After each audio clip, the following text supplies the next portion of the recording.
My brother took my business and gave it to his wife. I made him regret it. I still remember the smell of fresh paint and new carpeting the day I opened the doors to Horizon Solutions. 7 years of planning, 3 maxed-out credit cards, and countless sleepless nights had finally manifested into something real, my own business, with my name on the incorporation papers. I had transformed an empty office space into the headquarters of what would become a $6 million consulting firm. That first morning, I stood alone in the lobby before anyone arrived, savoring the moment, running my fingertips along the reception desk that I had personally picked out from a second-hand office furniture store and refinished myself. Money was tight then. Everything mattered. Taking it all in, sis? My brother Ethan's voice broke the silence as he appeared in the doorway, carrying 2 coffee cups. He handed me one with a smile that, looking back now, never quite reached his eyes. You actually did it. I'm proud of you. Ethan had always been the golden child in our family, the one with the business degree from an Ivy League school, while I had dropped out of college to start working. Yet somehow, I was the one who had spotted the market gap, developed the business model, and secured our first clients. Ethan had been working for a rival firm, but always lingered around my business, asking questions, offering suggestions. Maybe I could help you streamline some operations, he'd say. Those contracts look complicated. I know a few legal shortcuts. I welcomed him. After all, he was family, and family sticks together. That's what our parents had drilled into us since childhood. When our parents died 3 years after I started the business, Ethan became my only family. I leaned on him more, bringing him in as a consultant, then offering him a position as operations director. We make a great team, he'd say, arm around my shoulder at company events. The dynamic duo. I believed him. I trusted him. That was my first mistake. The day everything changed started like any other. Ethan had asked me to sign a stack of routine documents, supplier agreements, employee contracts, the usual administrative paperwork that kept piling up as we expanded. I've reviewed everything, he assured me with that same smile. Just your standard renewals and updates. We're restructuring some of the operational frameworks to improve tax efficiency. I signed them all. I didn't even read the fine print. Why would I? This was Ethan, my brother, my support system, my partner. 3 days later, I arrived at work to find my key card denied. Thinking it was a system glitch, I called Ethan. Oh, you're here? His voice sounded different. Colder. Come up to the conference room. There's something we need to discuss. When the elevator doors opened, I saw them. Ethan and his wife Samantha sitting at the head of MY conference table, surrounded by MY executive team, all looking uncomfortable and avoiding eye contact. What's going on? I asked, a knot forming in my stomach. Ethan slid a document across the table. You might want to take a look at what you signed. My hands trembled as I read the papers.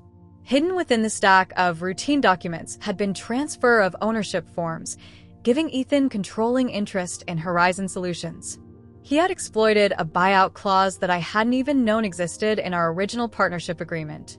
This isn't legal, I stammered, my voice barely a whisper. Actually, it is.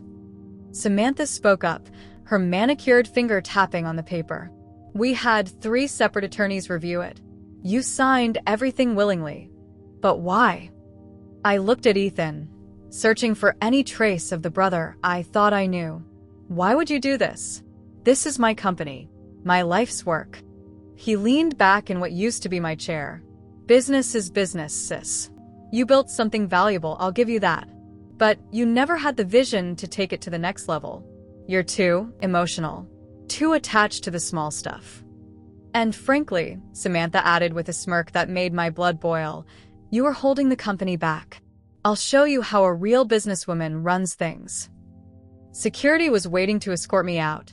I watched in disbelief as they packed my personal items into a cardboard box, family photos, my business award plaques, the small jade elephant figurine my first client had given me for luck. 7 years reduced to a box I could barely carry in my shaking arms. As I walked through the bullpen, past the shocked faces of employees I had personally hired, I felt my world collapsing. Some looked away in shame. Others whispered behind their hands, My assistant Maya had tears streaming down her face. "This isn't right," she said, hugging me. "Everyone knows this isn't right." In the parking garage, I sat in my car for nearly an hour, unable to drive, unable to think clearly through the haze of betrayal and rage. My phone buzzed repeatedly with messages from confused clients and concerned employees, but I couldn't bring myself to respond. When I finally drove home, I found Ethan waiting in my driveway. For one foolish moment, I thought perhaps he had come to apologize, to tell me it had all been a terrible mistake. "I thought you might want to discuss severance," he said casually, as if we were talking about the weather. "Samantha thinks we shouldn't offer anything since technically you violated several company policies, but I convinced her a small package would be appropriate. For family's sake." Something inside me hardened in that moment. The hurt was still there, burning beneath the surface, but something colder and more calculated took precedence. "How generous of you," I replied, my voice steady despite the storm raging within. "Don't be like that," Ethan sighed. "You were never meant for business anyway. You're too trusting, too soft. Maybe this is for the best. You can find something more suitable. Teaching maybe? Or open a small cafe. Something simple." I didn't argue. I didn't beg. I didn't even fight back. "You're right," I said instead, watching confusion flicker across his face. "Maybe this is for the best." He left with the satisfied smile of a man who believed he had won, who thought he had broken me completely. But as I stood in my kitchen that night, staring at the business I had built being scrubbed from my company bio on the website, watching as Samantha's face replaced mine under the founder section, I made a promise to myself. This wasn't over. Not by a long shot. Because while Ethan had taken my business, he had forgotten one crucial thing. He had taught me that family isn't always what it seems. And I was about to show him exactly how well I had learned that lesson. 2 weeks after being forced out of my own company, I put my 4-bedroom suburban house on the market. The for sale sign hadn't been in the ground for 12 hours before Ethan drove by, slowing his luxury SUV to take pictures. By evening, he and Samantha had already spread the news of my financial troubles through our industry circles. "Such a shame about Alex," Samantha told mutual acquaintances at a charity gala I used to attend annually. I knew because Maya, my former assistant, was still loyal enough to report back to me. We tried to warn her that she was overextending herself. Thank goodness Ethan stepped in before the company collapsed entirely. I sold my house at a deliberate discount, 16% below market value, ensuring the news would turn heads and fuel gossip. I moved into a 1-bedroom apartment in a modest part of town, drove my luxury car to a dealership, and traded it for a 10-year-old sedan with visible rust on the wheel wells. Appearances matter in business. I needed everyone, especially Ethan and Samantha, to believe I was finished. I took a consulting position with a small, unremarkable firm, making sure the salary was just enough to suggest I was struggling but not desperate. I wore the same 3 outfits in rotation when I knew I might be seen by former colleagues. I sold my designer handbags on consignment shops where industry wives like Samantha browsed. I let my membership at the country club lapse. "Did you hear about Alex?" The whispers followed me everywhere, from CEO to nobody in less than a month. Every piece of intelligence I gathered confirmed my performance was working. Ethan and Samantha were not only celebrating my downfall, they were broadcasting it. They threw a lavish rebranding party at what used to be my company, inviting every client, competitor, and industry insider they could find. The invitation, which Maya secretly forwarded to me, announced Horizon Solutions' exciting new chapter, with both their faces prominently displayed. I wasn't invited, of course, but I made sure to be seen that night at a dive bar near my new apartment, nursing a single beer for hours, looking appropriately dejected when one of Samantha's friends spotted me. "Alex, what a surprise," she said with false cheerfulness. "We missed you at the rebranding gala." I wasn't invited, I replied meekly, letting my voice crack just enough. "Oh, how awkward. I'm sure it was just an oversight." She glanced at my worn shoes and bargain rack blouse. "Are you doing all right?" "I'm managing," I said with a forced smile. "Please give Ethan and Samantha my best." Within an hour, I knew Samantha would receive a detailed report of my apparent deterioration, both financial and emotional. Their victories seemed complete. At their first company-wide meeting as the new leaders, Ethan stood before my former employees and announced, "We're moving away from the emotionally driven leadership of the past and embracing data-driven decision-making." The recording, again provided by Maya, revealed the subtle ways he was rewriting history, positioning my achievements as lucky accidents rather than strategic successes. Samantha, meanwhile, immediately redecorated my former office, replacing the practical, modern furniture with ostentatious pieces that cost more than some employees' annual salaries. She installed a bar cart with crystal decanters and hired a personal assistant to manage her personal assistant. "It's important to project success," she told the executive team. Alex never understood the power of image. The irony, of course, was that I understood image perfectly. I was counting on their obsession with it. 3 months into my apparent downfall, I received the call I had been waiting for. It was Ethan, his voice dripping with artificial concern. "Hey sis, just checking in on you. We haven't talked in a while." "I've been busy," I lied, adjusting to my new situation. "I heard you were working for Daniels Consulting now. That's a pretty significant step down."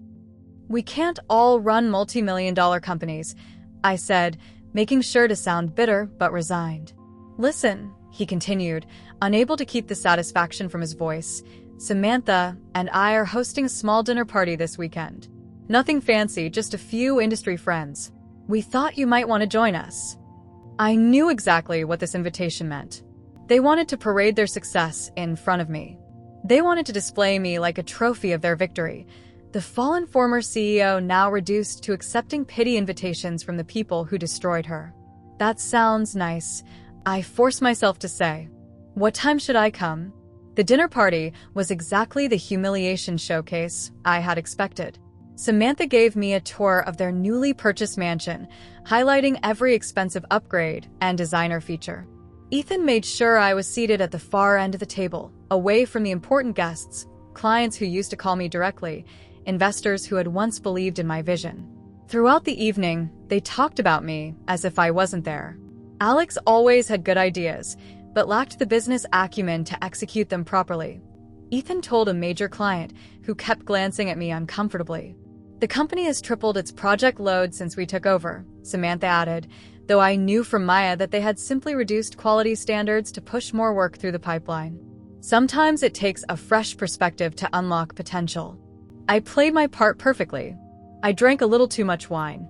I laughed a little too loudly at inappropriate moments. I told self-deprecating stories about my new, simpler life. I let them believe they had broken me completely.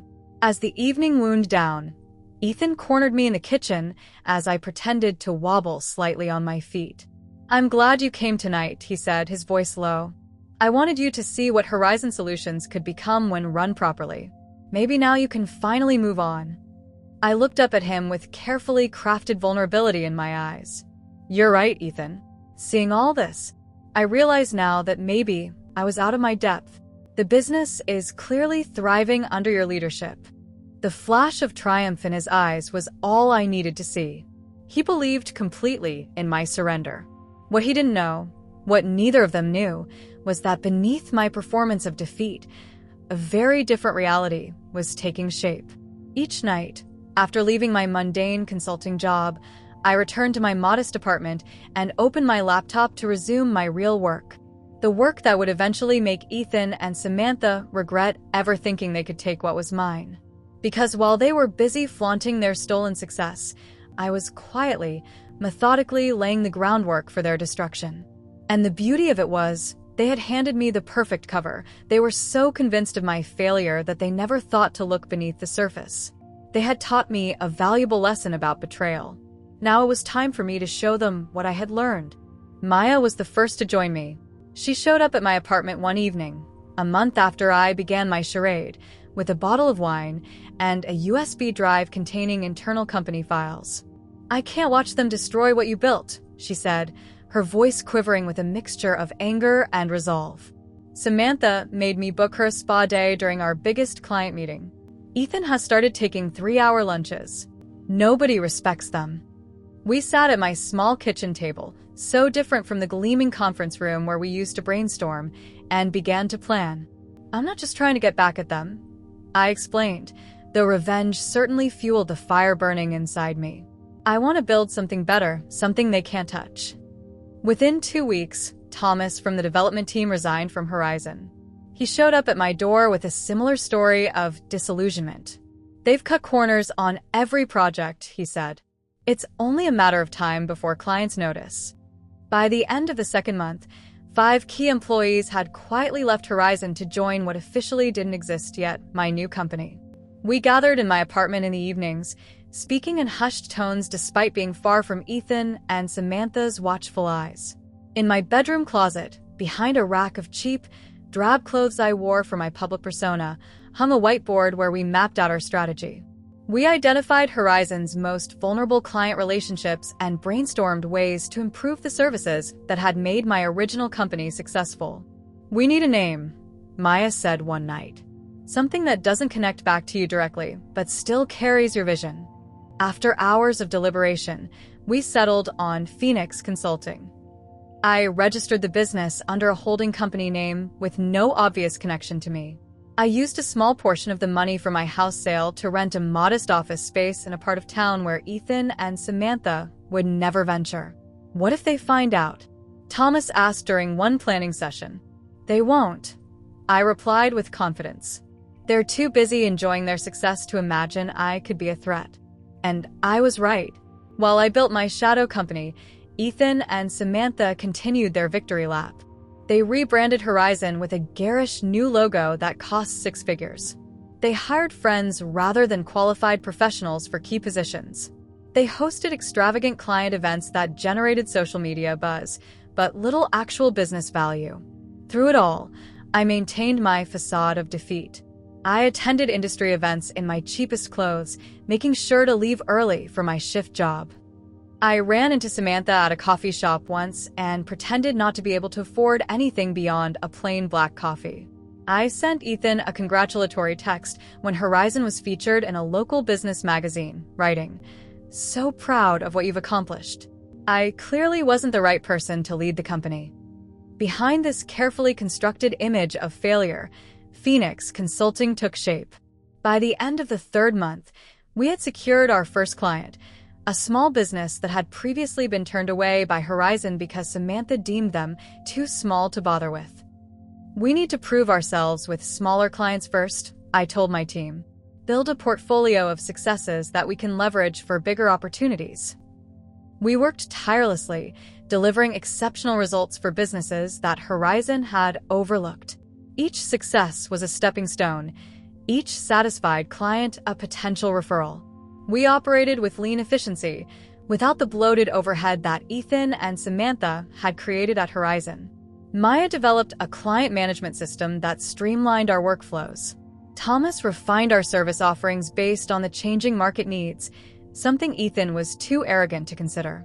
We hired selectively, bringing on only the most talented professionals, many of whom had either left Horizon voluntarily or been casualties of Samantha's arbitrary staff cuts. 6 months into building Phoenix, we reached a critical juncture. We had established enough of a reputation to approach larger clients, including some that were currently working with Horizon. The question was whether to remain in the shadows or to emerge as a direct competitor. If we go after their clients directly, they'll know it's you, Maya cautioned. Are you ready for that confrontation? Not yet, I decided after careful consideration. We stay under the radar for now. When we make our move, it needs to be decisive. We created a separate division within Phoenix specifically targeted at Horizon's client base. We called it Elite Solutions and operated it under yet another business entity, further obscuring my involvement. Through industry contacts who remained loyal to me, we gathered intelligence on which Horizon clients were dissatisfied, and there were many. Meditech, one of Horizon's largest healthcare clients, was the first major account we quietly targeted. According to our sources, they were frustrated with Horizon's declining service quality and increasing prices, a direct result of Samantha's inexperience and Ethan's greed. I sent Thomas, who had never directly worked with Meditech during his time at Horizon, to pitch our services. The proposal we offered was meticulously crafted to address every pain point they were experiencing with Horizon. "We can deliver the same results at 15% less cost," Thomas told them. "And our timeline is 30% shorter." Meditech signed with Elite Solutions within a week. Horizon lost a $1.2 million annual contract, and Ethan and Samantha had no idea I was behind it. This became our blueprint. Over the next 3 months, we systematically identified and pursued Horizon's most valuable clients. We didn't win them all, but we won enough to start making a noticeable dent in Horizon's revenue stream. All the while, I maintained my cover. I was still Alex, the fallen entrepreneur working a mediocre job, living in a modest apartment, driving an old car. I still showed up at the occasional industry event looking suitably humbled. During one particularly galling dinner at their mansion, I listened as Ethan complained about losing the Meditech account. "They claimed our prices were too high," he fumed, pouring himself another glass of expensive whiskey. "They've gone with some new upstart firm that will probably deliver garbage work." "What firm?" I asked innocently. "Elite something," Samantha waved dismissively. "Never heard of them before. Probably some desperate outfit working out of a garage." I had to bite the inside of my cheek to keep from smiling. Our garage operation had just poached their biggest client, and they had no idea. 9 months into my shadow operation, Phoenix Consulting had grown to a team of 28, many of them former Horizon employees. Elite Solutions was handling 6 major former Horizon clients, and I had just signed a lease on a larger office space, still modest compared to Horizon's gleaming headquarters, but a significant upgrade from our starter location. The most satisfying development came when Maya forwarded me an internal email from Ethan to Horizon's executive team. "We need to address the concerning trend of client attrition. Our Q3 revenue projections are significantly below target, and the board is asking questions." That night, in my apartment alone, I finally allowed myself a moment of triumph. I opened a bottle of champagne I had been saving and toasted my reflection in the window. "This is just the beginning," I promised myself. Because while Phoenix was thriving in the shadows, the true satisfaction would come when Ethan and Samantha realized that the sister they had underestimated had been systematically dismantling their stolen success piece by piece. 12 months after my ousting from Horizon Solutions, I received an unexpected gift: their quarterly financial report. One of my former financial analysts still working there emailed it with a single line: "Thought you might find this interesting." And interesting it was. Revenue down 22% year over year. Client retention at an all-time low of 68%, when it had never dropped below 95% during my tenure. Operating costs up by 34%, largely due to Samantha's extravagant office renovations and Ethan's inflated executive compensation packages. Most telling was the new business development section, showing a dramatic decline in new client acquisition. Before my departure, we'd maintained a growth rate of 15 to 20% in new business annually. Under Ethan and Samantha's leadership, that number had plummeted to 3%. "They're floundering," Maya observed as we reviewed the report in my office at Phoenix headquarters. We'd recently upgraded to a full floor in a modest but respectable building downtown. "They're doing exactly what I predicted," I replied. "They're raising prices to compensate for lost revenue." The report confirmed it. Horizon had implemented a 15% price increase across all service lines, positioning it as a quality premium rather than the desperate cash grab it actually was. "It's time for phase 2, I told my leadership team. We had grown to 42 employees now, a tight-knit group committed to quality and innovation. Many were former Horizon staff who had either been fired by Samantha or left out of frustration with the new regime. Phase 2 was where my plan shifted from defense to offense. First, we targeted their supply chain. Horizon relied on specialized subcontractors for certain technical components of their consulting work. I had built most of these relationships personally over the years. Ethan and Samantha had begun stretching payment terms from net 30 to net 90, squeezing these small businesses for extra cash flow. I arranged meetings with the 5 most critical suppliers, offering fair terms and consistent work volume if they would prioritize Phoenix's projects over Horizon's. We value partnership over exploitation. I told the owner of TechSpec, a crucial software development shop, that Horizon had recently reduced to begging for overdue payments. We'll never stretch you beyond net 30, and we forecast our needs 3 months in advance. Within 2 months, Horizon was facing mysterious delays on critical project components. Clients were getting restless. Ethan began sending increasingly frantic emails to vendors, eventually threatening legal action, which only damaged those relationships further. Next, we targeted their talent pipeline. Horizon had always recruited heavily from 3 local universities. I reached out to my contacts in the career services departments of these schools, offering better starting salaries, comprehensive training, and clear advancement paths. We scheduled our campus recruitment events the week before Horizon's, securing first access to the most promising candidates. By the time Horizon arrived for their recruitment drives, they found a depleted pool of talent and whispers about Phoenix being the hot new place to work. But the most devastating element of Phase 2 involved their client relationships. Through our network of former Horizon employees, we had compiled a comprehensive database of every client's contract renewal dates, pain points, and key decision makers.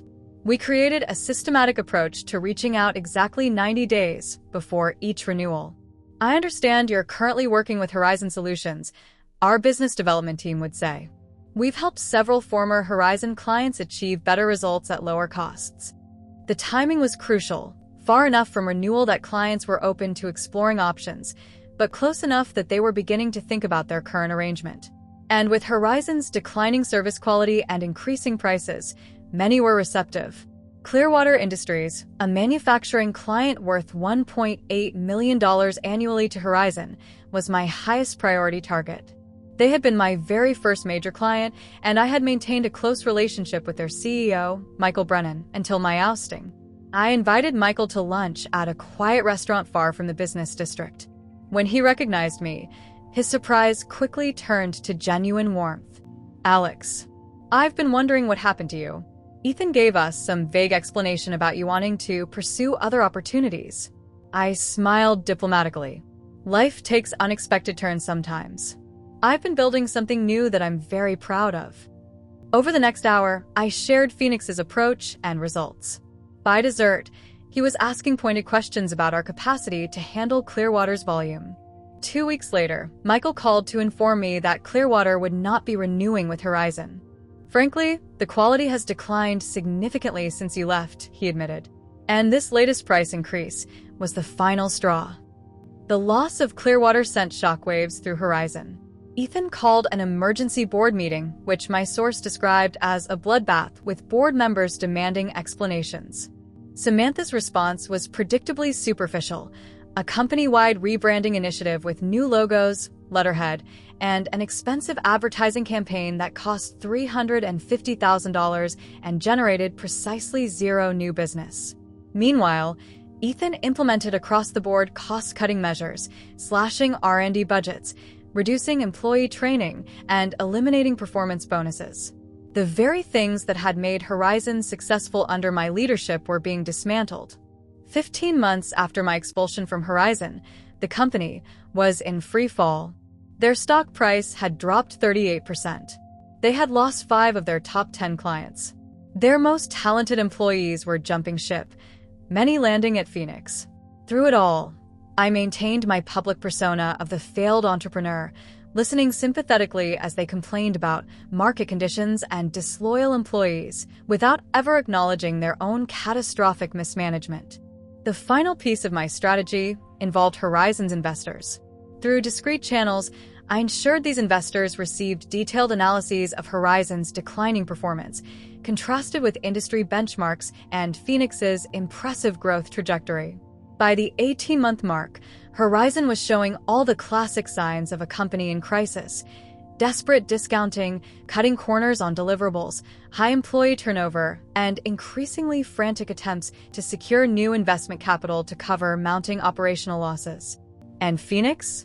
We had grown to 68 employees, occupied 2 full floors of our building, and were projecting annual revenue of $12 million, double what Horizon had achieved under my leadership.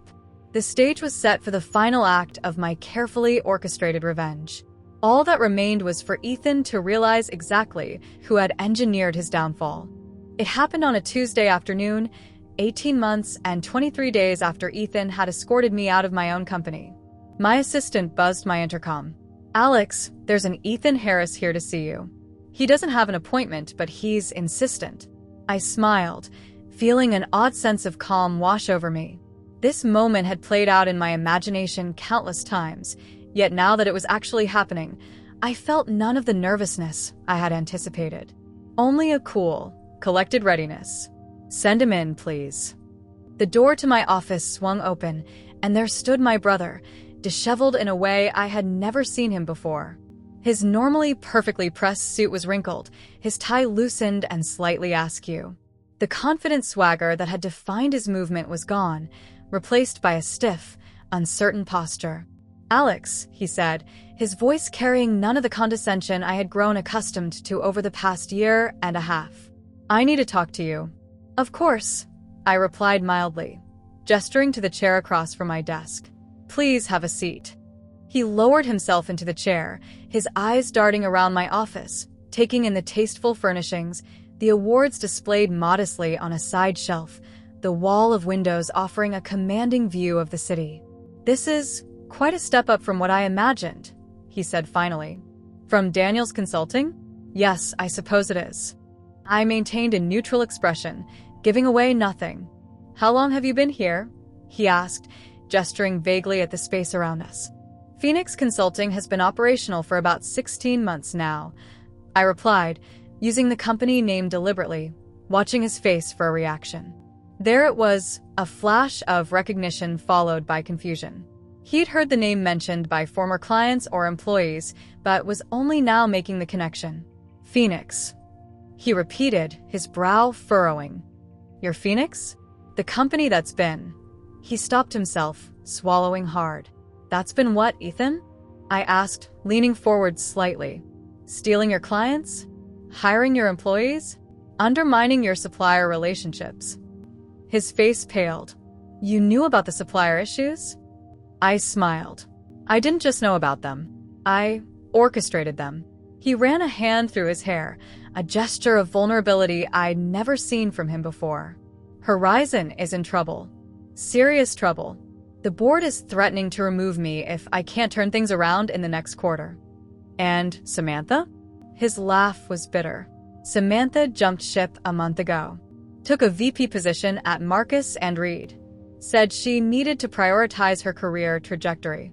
Left me to deal with the mess alone." "That sounds difficult," I said, echoing the empty sympathies he'd offered me during my fake downfall. "I need your help, Alex," he said abruptly, leaning forward. "You understand this business better than anyone. The clients still respect you. If you came back as a consultant, help me stabilize things."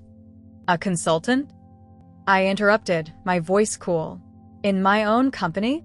"It's still a good company, at its core," he insisted. "The fundamentals are strong. It's just been mismanaged." "Mismanaged," I repeated. That's an interesting way of putting it. Not stolen, not betrayed, not manipulated out from under its rightful owner. He had the decency to look away. "I made mistakes." "No, Ethan." "A mistake is forgetting to send a thank you note. A mistake is being late to a meeting. What you did was calculated, deliberate. You looked me in the eye, your own sister, and took everything I had built because you thought I was too weak to fight back. I didn't think. You thought I'd crumble." I continued, my voice steady despite the anger bubbling beneath the surface. "You and Samantha laughed at how emotional I was, how attached to my company. You thought that made me weak." He didn't deny it. "What you never understood was that my connection to my business, my emotional investment in it, wasn't a weakness. It was my strength. It's why my clients stayed loyal to me even when they didn't know I was behind Phoenix. It's why my employees followed me without even knowing where we were going." Ethan sat in silence, the weight of his failures visible in the slump of his shoulders.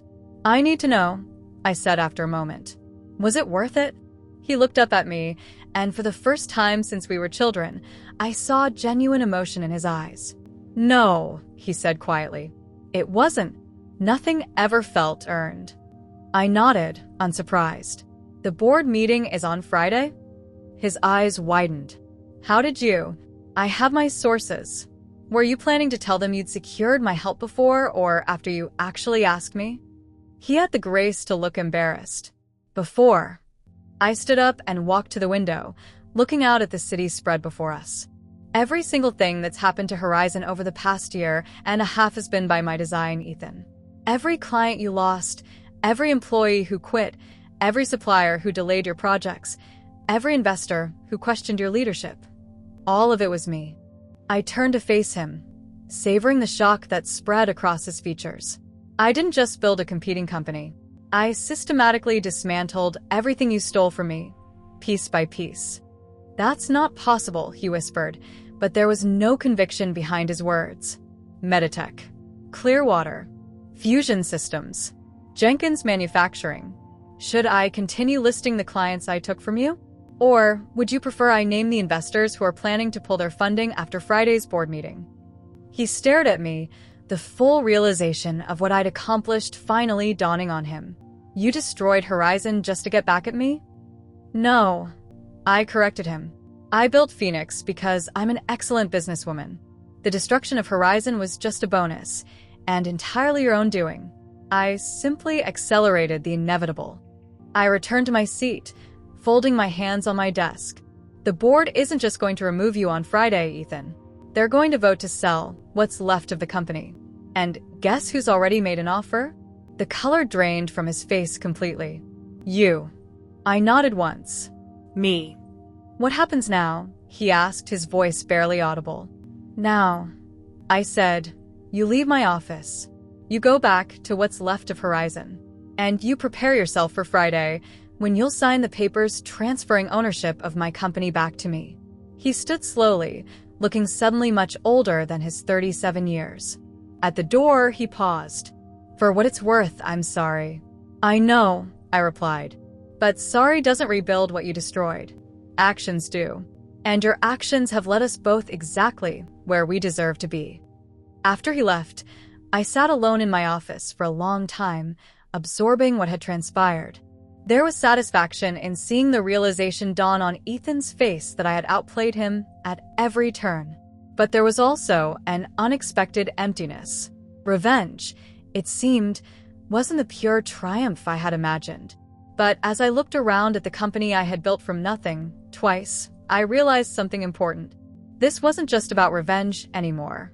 It was about reclaiming what was rightfully mine and proving to myself that I was exactly who I had always believed myself to be: resilient, resourceful, and unstoppable. The morning of the board meeting dawned with a clarity I hadn't felt in nearly 2 years. I dressed with deliberate care, a tailored navy suit that spoke of success without flaunting it, my mother's simple pearl earrings, and the vintage watch my father had given me when I landed my first major client. Symbols of where I'd come from, who I'd always been at my core. Phoenix's executive team gathered in our conference room at 7, reviewing the final acquisition paperwork. My legal team had been meticulous, ensuring that every clause, every paragraph protected my interests. I wouldn't be tricked twice. The offer is more than fair, my CFO remarked, reviewing the numbers, especially considering Horizon's current financial state. This isn't about fair, I replied, signing the last document. It's about appropriate. By 9, we were in the lobby of Horizon's gleaming headquarters, a building I had selected and designed, but had been barred from entering for 18 months. The security guard's eyes widened in recognition. Ms. Harris, he said, standing quickly. I didn't know you were. Expected. I finished for him with a slight smile. I am. The board is expecting me. The elevator ride to the top floor was surreal, like traveling back in time while simultaneously moving forward. The doors opened to reveal the executive suite where I had spent countless hours building my dream, only to have it ripped away. The boardroom fell silent as I entered, followed by my team. Ethan sat at the far end, his face a mask of resignation. The board members, mostly the same individuals who had served during my tenure, showed varying degrees of surprise and discomfort. Alexandra, Walter Pearson, the board chairman, stood to greet me. "Thank you for coming. This is unexpected." "Is it?" I asked, taking a seat directly across from Ethan. "I would think my presence here today is the most predictable thing that's happened at Horizon in months." Walter cleared his throat awkwardly. "We're here today to discuss the future of Horizon Solutions. As you may know, the company has experienced significant challenges over the past year." "Challenges?" I repeated. "That's one word for it.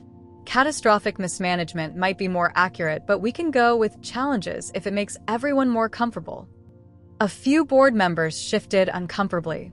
They had known exactly what Ethan and Samantha were doing when they pushed me out, but had been too seduced by promises of higher profits to object.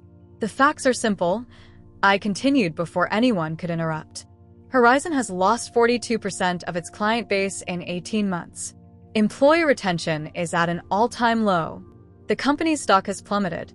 And now Samantha Davis has abandoned ship, leaving Ethan to face the consequences alone." I opened my portfolio and slid copies of my offer across the table to each board member. "My proposal is straightforward. Phoenix Consulting will acquire Horizon Solutions for the sum outlined in the document before you. The deal includes immediate capital injection to stabilize operations and client retention guarantees to preserve what remains of the company's value." The room was silent as the board members reviewed the figures. The offer was deliberately set at exactly what I had originally valued the company at, far more than it was currently worth, but symbolic of reclaiming what had been stolen. "This is generous," Walter said finally, unable to hide his surprise. "It's conclusive," I corrected. "A clean end to a messy chapter." "And if we decline?" Richard Hayes, one of Ethan's strongest supporters on the board, challenged. I smiled. "Then Phoenix will continue to absorb Horizon's clients and talent until there's nothing left to acquire. Your choice is between a dignified end or a prolonged collapse." The board excused themselves to deliberate in private, leaving Ethan and me alone in the boardroom. The silence between us was heavy with unspoken words. "You won," he said finally, his voice hollow. "Completely." "This was never a game, Ethan." He nodded slowly. "I know that now." The board's deliberation was brief.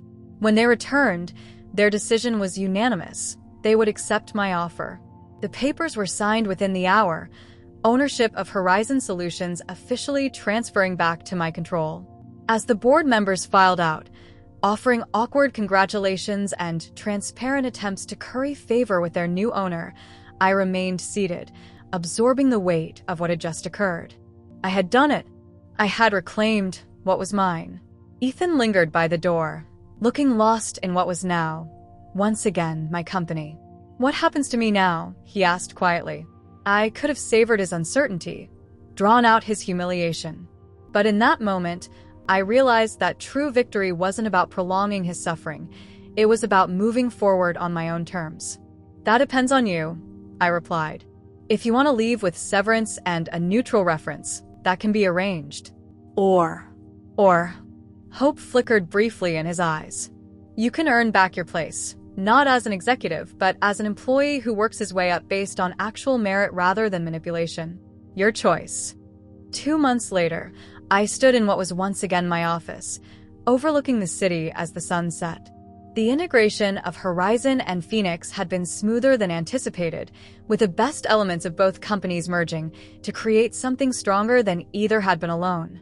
Samantha had tried to contact me once, when news of the acquisition broke, suddenly interested in reconnecting with her former sister-in-law. I hadn't bothered to return her call. Ethan had surprised me by accepting my offer to stay on in a reduced capacity. He was currently working in business development, starting over, learning the fundamentals he had skipped in his rush to claim success he hadn't earned. "The quarterly projections are in," Maya announced, entering with a tablet. "We've exceeded targets by 18%. I smiled, taking the tablet. Not bad for a company that was supposedly run by someone too emotional to handle business. As I reviewed the numbers, strong, Solid figures reflecting genuine growth rather than superficial flash. I felt a sense of completion that went beyond satisfaction. I had not only taken back what was mine, but had transformed it into something better. The betrayal that had once shattered me had ultimately become the foundation for something stronger. Because revenge isn't about rage, it's about patience. And I had made sure Ethan regretted ever thinking he could take what was mine.